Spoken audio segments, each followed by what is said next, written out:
double vision constantly, and it's a little bit grey as well. So I've got like a grey eyesight from there onwards and double vision. Tom Aspinall is not cleared to fight still. He is not cleared to train still, which is something, yes, that a commission can enforce. Comes with your privileged license. The abrupt reveal of Tom Aspinall's newest injury update has completely sparked a storm of discussion, with analysts everywhere now breaking down every detail of his reports. And here's the core of it. Even though he's feeling much better overall after that brutal eye poke, Tom Aspinall is still dealing with a seriously alarming double vision issue. Tests have shown that there is a reduction in the ability for the muscles of your eyes to move up. So essentially your eyeball has muscles on the outside and it works like a pulley system. So when one muscle relaxes and one muscle pulls, your eyes move across to your left and then right. If there's damage to these eye muscles, even one small muscle, which are very small, then you can get one eye moving up and the other eye doesn't follow. And if they're not tracking absolutely perfectly, then you get one image coming from one eye and one image coming from a slightly different perspective. And that's what you're getting. You're getting one image here and one image here. This isn't just some tiny setback for a fighter. Seeing two targets is a nightmare scenario. To get clarity on it, Tom visited an optometrist who carefully laid out the full context behind his double vision, explaining that this condition often appears after an eye poke, specifically because of the damage it causes to the eye's delicate muscles. While making sure Tom fully understood just how severe the situation really is, his eye specialist walked him through every detail. The doctor's advice was direct and non-negotiable. Properly, spar. It's a long road ahead, but the prognosis is guarded at the moment. I would recommend that you wouldn't fight until your double vision's resolved for two reasons. One, it could potentially make things worse and set you back even further, or that you're training because you're still having double vision looking into the periphery, you wouldn't be at your peak. So that's the main reason. I'm sorry that this has happened, and it's not nice. It's not nice to be in this position with lots of probably pressure coming from inside you. He made it clear that Tom has to wait a bit longer before even considering a return to fighting, at least until the double vision completely fades, because there is absolutely no way to compete with that kind of visual impairment. The specialist strongly urged Tom to put his long-term health above a fast comeback to the octagon, while still trying to give him a bit of optimism so the weight of the news wouldn't leave him totally discouraged and drained. Right after this update on Tom's condition became public, Chael Sonnen immediately tried to make up for the I like Tom a lot. I like Tom's father. This is on a human level. I don't know Surreal. He could be a perfectly nice guy. I know that Surreal as our champion, as a company, is a problem. And anything that could force us to see John Jones versus Surreal again is a really big problem. At any rate, to just speak about this event, I remember right when it was done. I remember telling you guys, I'm mad. I feel shorted as a fan. I know what I went through. Extremely harsh comments that he and Anthony Smith made right after the injury happened, claiming on record that their words were never personal. He then added that he genuinely respects Tom and his father since he knows them personally. Now compare that with Cyril Gaines' reaction, who said that if Tom took the criticism personally, then maybe he can apologize. A far more conditional and much less sincere response to the whole situation. It sounds like Tom was very legitimately hurt, without question. Some of you real tucker, you decide that even when legitimately hurt that you would have finished a fight. You go ahead, you do your thing. Do your thing. Sure you would. But if he was hurt, why wasn't it a disqualification? Why would we decide it's an accident? Why would we decide that it's unintentional? Why do we always decide it's an accident? Why do we always decide it's unintentional? Reflecting on the infamous eye pokes from the fight, Chael spoke on the matter again, and he didn't hold back. He argued that those pokes just don't seem accidental to him. In his eyes, when something like this occurs, the opponent is usually doing it on purpose, not just reacting recklessly in the middle of the action. And regarding Tom's specific case, Chael emphasized that Tom wasn't poked just once, but an unbelievable 3 times, which to him raises real questions about the opponent's intentions. And it's not like Tom only took a single poke. Jumping in to defend Tom. Now, obviously, Tom's the one living through this. Tom's the one that's getting absolutely slaughtered online. And Tom's the one 6 weeks later still having to go to the doctor and still can't train and do any kind of combat. So he's the man that's living with this, okay? So you understand, you kind of will get emotional. You will be, and you will think that Cyril Gane was doing that on purpose.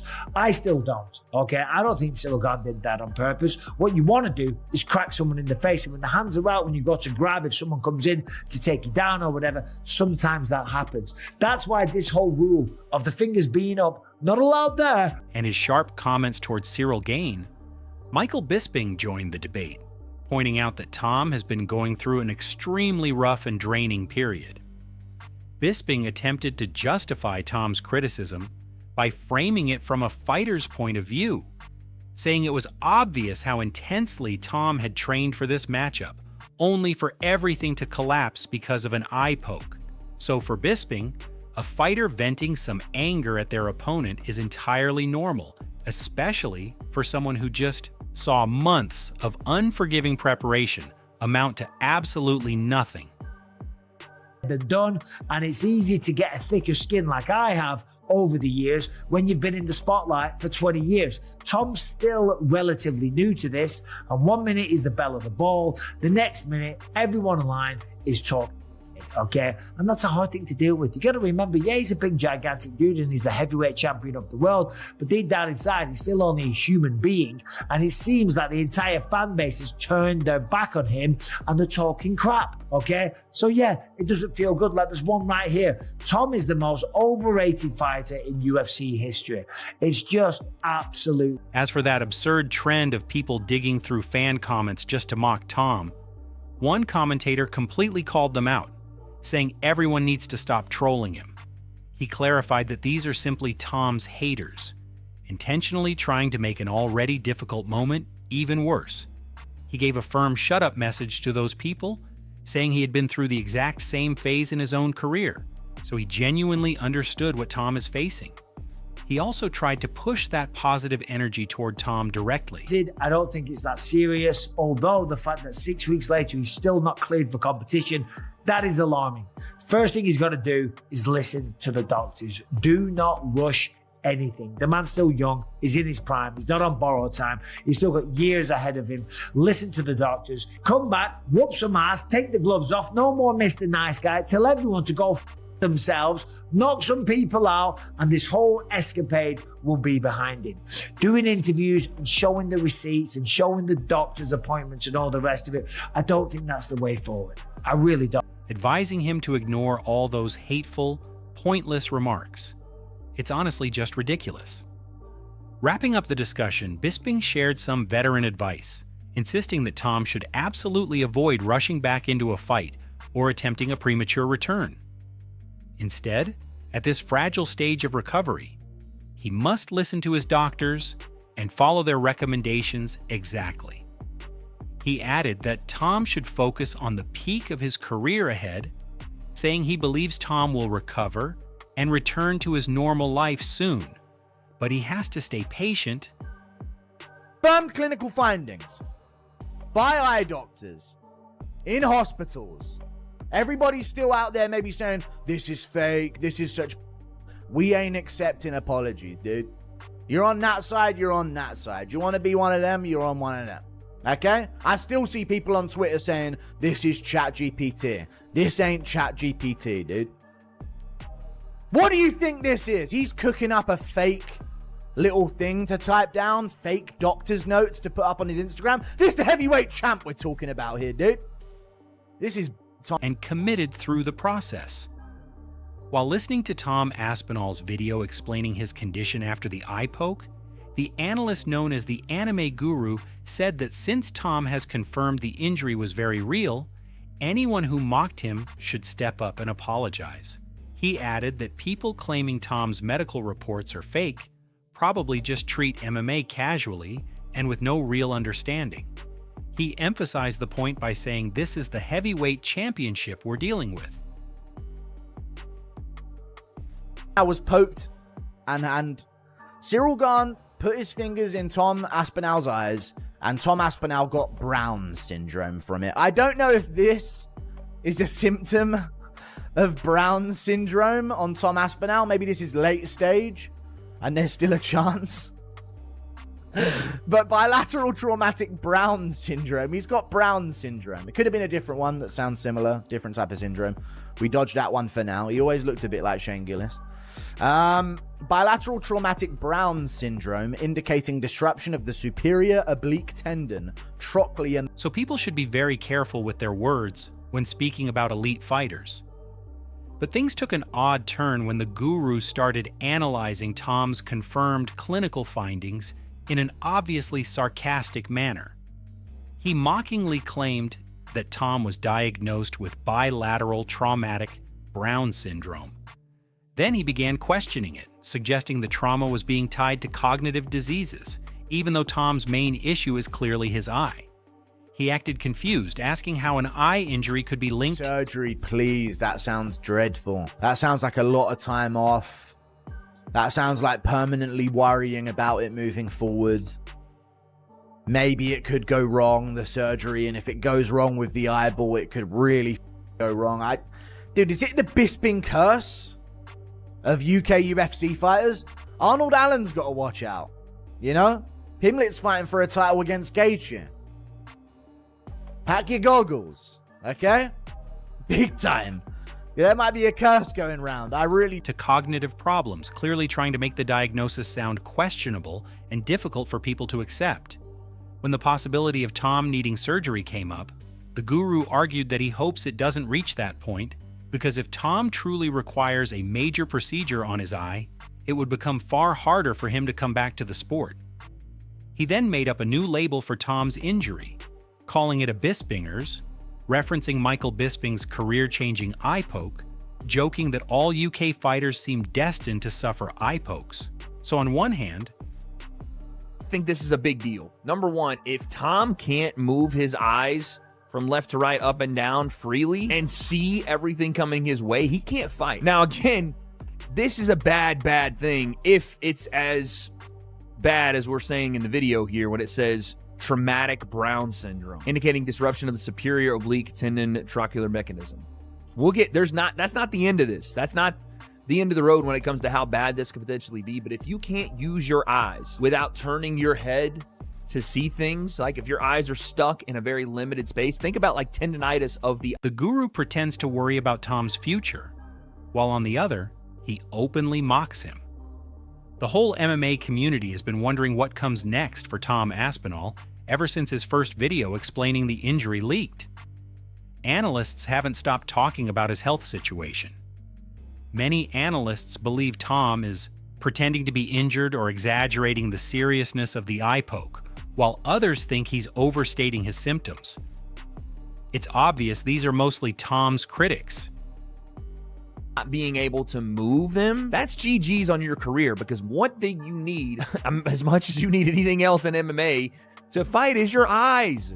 You can't see punches coming. You can't see where your opponent is. You can't see out of the peripheral vision of your eye for strikes coming behind other strikes. This is a problem. And for the people that are going to say, oh, well, Mike Bisping fought with one eye, Tom should be able to do the same. Well, okay, yeah. First off, Mike Bisping shouldn't have been fighting with one eye. But secondly, this is bilateral traumatic Brown syndrome. So it's not just the bad right eye that Tom Aspinall was talking about. Apparently, he's got it in both eyes. Both eyes having a hard time moving around in his... The ones who favor fighters like Cyril Gane or John Jones. But there are analysts who truly understand his condition and even defend his frustration and exhaustion.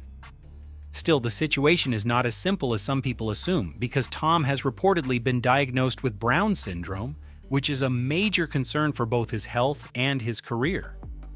Now, the entire community is anxiously waiting. Tom has to explain this to people that are either online or, in this case, Dana White, is insane. Dana White pulling the Tom's not tough enough card is ridiculous to me. Oh, well, he just didn't want to fight.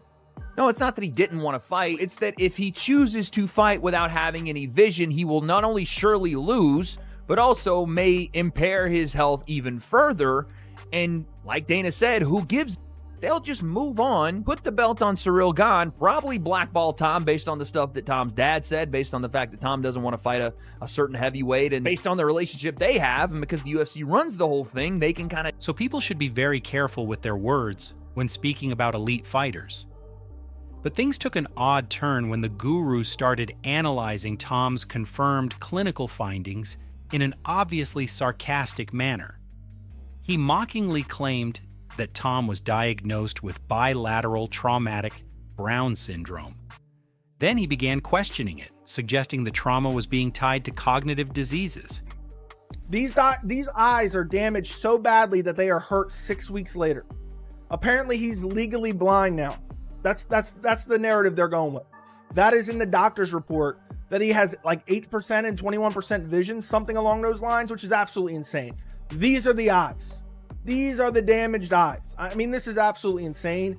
I really can't believe there's people who actually believe to cognitive problems, clearly trying to make the diagnosis sound questionable and difficult for people to accept. When the possibility of Tom needing surgery came up, the guru argued that he hopes it doesn't reach that point, because if Tom truly requires a major procedure on his eye, it would become far harder for him to come back to the sport. He then made up a new label for Tom's injury, calling it a Bispinger's, referencing Mike. This right now, Tom Aspinall has the worst team he could ever imagine. They keep making him look worse over and over and over again, when he should have just shut up and said, look, I'm going to get healthy and I'm going to get my get back. I'm going to get my rematch. Instead, he's crying. Oh, Gane's such a dirty cheater. Let me show you a compilation of him cheating over the course of 6 years. And crying about eye pokes when you quit in a heavyweight title fight while you're defending the heavyweight title that you never even earned. But these are his eyes within 12 hours of him being eye poked.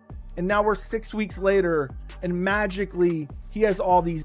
But Comes next for Tom Aspinall ever since his first video explaining the injury leaked. Analysts haven't stopped talking about his health situation. Many analysts believe Tom is pretending to be injured or exaggerating the seriousness of the eye poke, while others think he's overstating his symptoms. It's obvious these are mostly Tom's critics, the ones who favor fighters like Ciryl Gane or John Jones. But there are analysts who truly understand his condition and even defend his frustration and exhaustion. Still, the situation is not as simple as some people assume, because Tom has reportedly been diagnosed with Brown syndrome, which is a major concern for both his health and his career. Now, the entire community is anxiously waiting, eager to know the next step for Tom in the UFC, wondering if Tom's career ends here or if he'll get another chance once he fully recovers.